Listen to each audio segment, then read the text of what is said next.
Hello everyone, welcome to week 3 of camp. I hope you've had a great week and let me know how your egg salad all turned out. Okay, I'm really anxious to find out.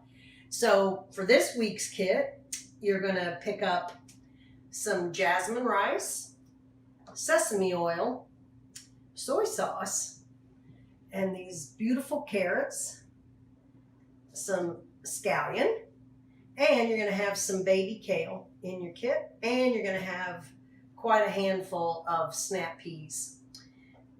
And what we're making out of that is going to be a wonderful stir fry, and we're going to serve that over jasmine rice. So I'm going to teach you first how to make perfect jasmine rice. Okay, so the first thing we want to do is always clean our grain when you're ready to cook any kind of grain. I like to rub the grain right through my fingers, and you're scrubbing off any dust. Of course, you know, grain has been dried. It's stored a long time, probably in a warehouse, in the field, so you're washing off all of the dust. And I usually do this, I usually rinse it 2 or 3 times.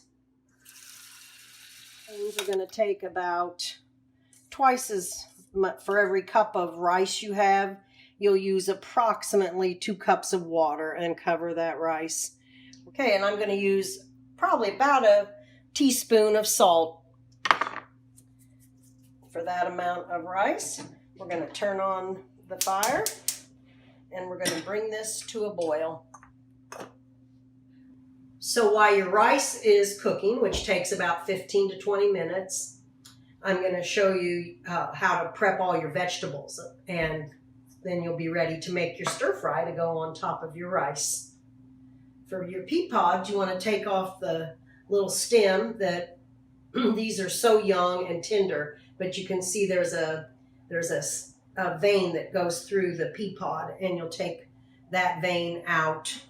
And you're going to be getting, of course, like I said, the young kale. And one of the favorite ways I like, especially with young kale, it's so tender and fresh. This can just be ripped right off the rib. So I rip small pieces of the kale right off of the rib. You'll see that.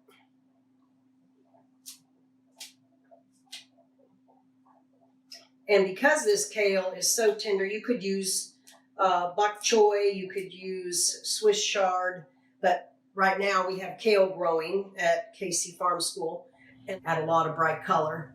And of course, you all have your scallions, green onion, in your kits. So we're going to take the root end off, of course, cut that right off. And we're going to take some of the leaf off at the very end of this plant. This is great for making soup stock. You can save that, put that aside. So this is called a diagonal cut, and you hold your scallion carefully, and you've got these nice diagonal shapes instead of cutting, you know, a lot of times if you're dicing it, you cut straight across like that to get little discs. But for this cut, we're holding the scallion very carefully, and we're using and this is called a diagonal cut. So you've got a lot of the top and the bottom of the scallion in each cut. So your rice is in an active boil here, and we're going to, the air is shooting up through the rice. You can see the little bubbles, little pockets of air, and that's exactly how you want it to start to the boil. You're going to turn that heat down just a little bit to where it's just barely boiling, like that.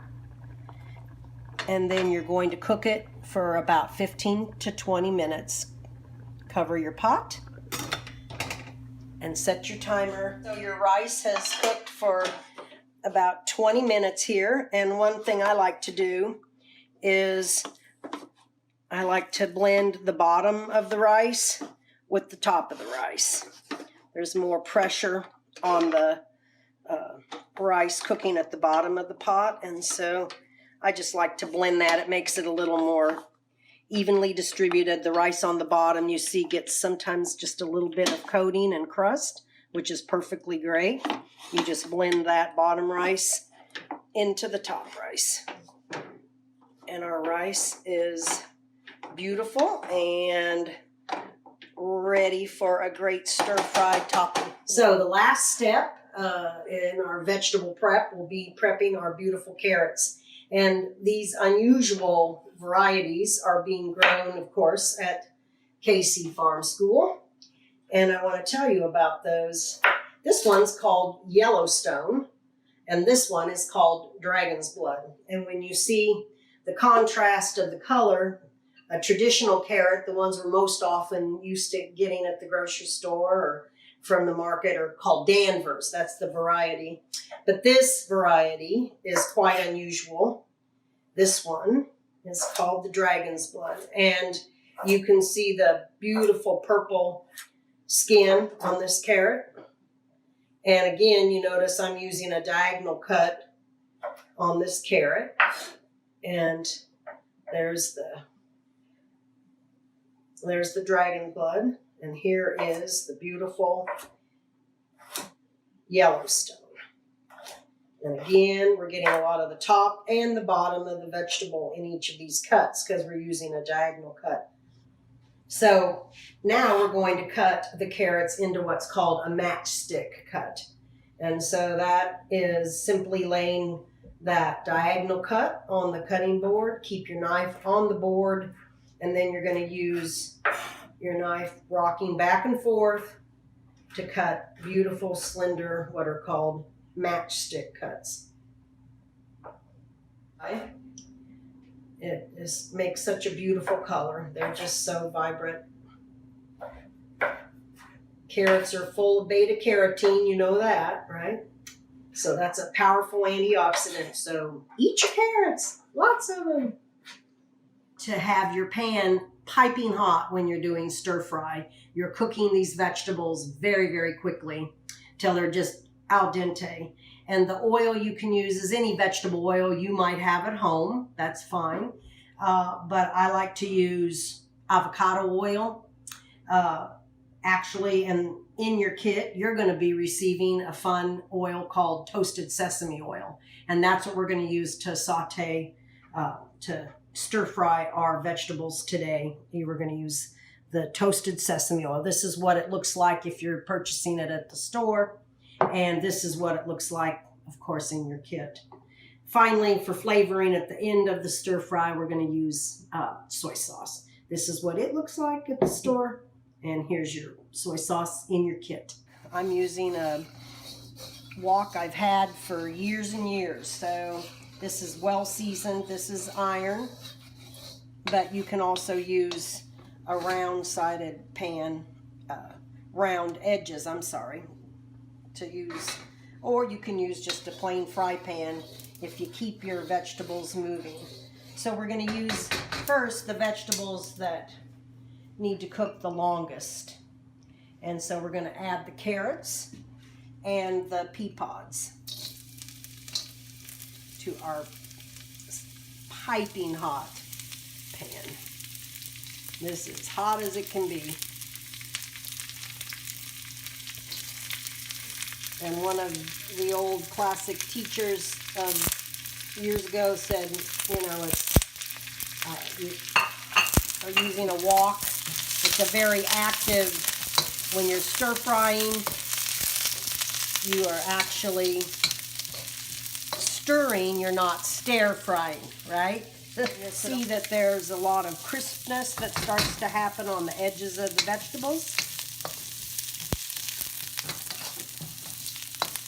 I like the scallions to go in close to at the last, because they're very delicate. They'll cook very quickly, but they flavor the dish so beautifully. So you want to put the scallions in. They do want to get cooked a little bit, but I like to put them in towards the end, and it retains their beautiful color this way. And you can see all these vegetables, they're frying, stir frying so fast. They have a bit of a glisten to them where the oil has coated them, but they're also getting crispy edges. And the onions will impart a beautiful flavor. Now the kale will cook. You'll see that it will turn a very beautiful bright green here in cooking. Not too long from now, we'll do that. And because it's so young and because it's so tender, it is ready. When you see it turn, it's very dark green color, and the leaves have wilted just a bit. All right, so we're ready to put our dressing on this beautiful stir fry, and with your soy sauce that you got in your kit. This is a fun technique I learned a long time ago, is you're going to just put it around the edge and listen to that.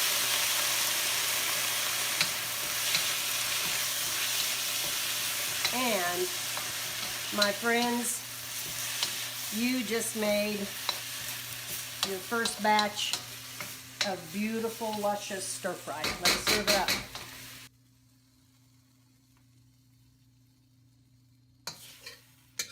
Beautiful stir fry that we've created from the vegetables that were available this spring from our KC Farm School. However, stir fries are only limited by your imagination and whatever you're harvesting at the time. It's a perfect summer, fall, winter, spring dish with whatever vegetables you might have on hand. And you can use any particular rice that you enjoy also. So in the meantime, I will wait to hear how your stir fries turn out, and I do hope you enjoy it, okay?